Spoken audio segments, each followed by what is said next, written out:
লিখেছেন, যা চেয়েছি, যা চেয়েছি তা শুধুই চেয়েছি, পেয়েছি রিমঝিম বৃষ্টি টাপুর টুপুর, পুকুর ডোবা নদী সমুদ্র নয়, নয় ঝর্ণা গঙ্গার পবিত্র জল প্রার্থনা। যা চেয়েছি পবিত্র ভাবনায় হৃদয়ের গভীরে, শিকড়ের টান আবেগ দিয়ে, পেয়েছি অজানা কষ্ট, ব্যথা যন্ত্রণার পাহাড়, আর পেয়েছি ব্যর্থতার অবাধ উন্মুক্ত আগমন। তবে আজ আর ছাওয়া পাওয়ার মধ্যে নেই, ভালো মন্দের দ্বন্দ্বে নেই, নেই অজানা চিন্তায়।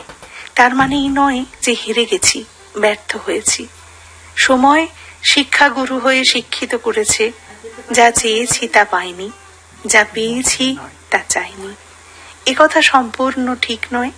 পেয়েছে ছিটে ফোঁটা জোনাকির আলো, জ্যোৎস্নার হালকা রং আর শিশির বিন্দু। গোপাল দাস, সিঙ্গুর, জলাঘাটা, হুগলি থেকে।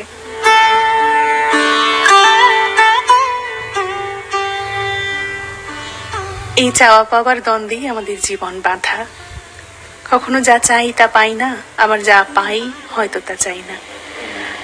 আর যেটুকু পেয়েছি জীবনে সেটুকুকে নিয়েই ভালো থাকা, সন্তুষ্ট থাকা, খুশি থাকা, সেটাই বোধহয় আমাদের ধর্ম। ঠিক আপনার কথার মতো হয়তো খুব ছিটে ফোঁটা, তবু সেই ছিটে ফোঁটাই জীবনকে ভালো রাখতে সাহায্য করে। অনেক কিছু প্রত্যাশার থেকে খুব অল্প যদি আমরা চাই এবং সেটা যদি পাই, তাতেই দেখবেন শান্তি। খুব সুন্দর। কোনো ব্যর্থতা, কোনো পিছিয়ে যাওয়া আমাদের হয়তো কিছুক্ষণের জন্য বা কিছু দিনের জন্য ভীষণভাবে আহত করে, কিন্তু আবারও ঘুরে দাঁড়ানোর শক্তিটা কিন্তু আমরা সেই ঘটনা থেকেই পাই। তাই যা চাইছি হয়তো তা ভুল করে চাইছি, বা যা পেয়েছি তা হয়তো পাওয়ার কথা ছিল না, তবু পেয়েছি। যেটুকু পেয়েছি সেটুকুই শান্তি, সেটুকুই আমার এই জীবনে বড় পাওয়া। ভালো লাগলো বন্ধুর সুন্দর ভাবনা দিয়ে সাজানো চিঠি।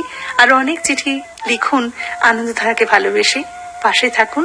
আর আমরা প্রতিদিন প্রতি সন্ধ্যায় ঠিক এইভাবে আপনাদের পাশে থাকবো, আপনাদের চিঠি নিয়ে।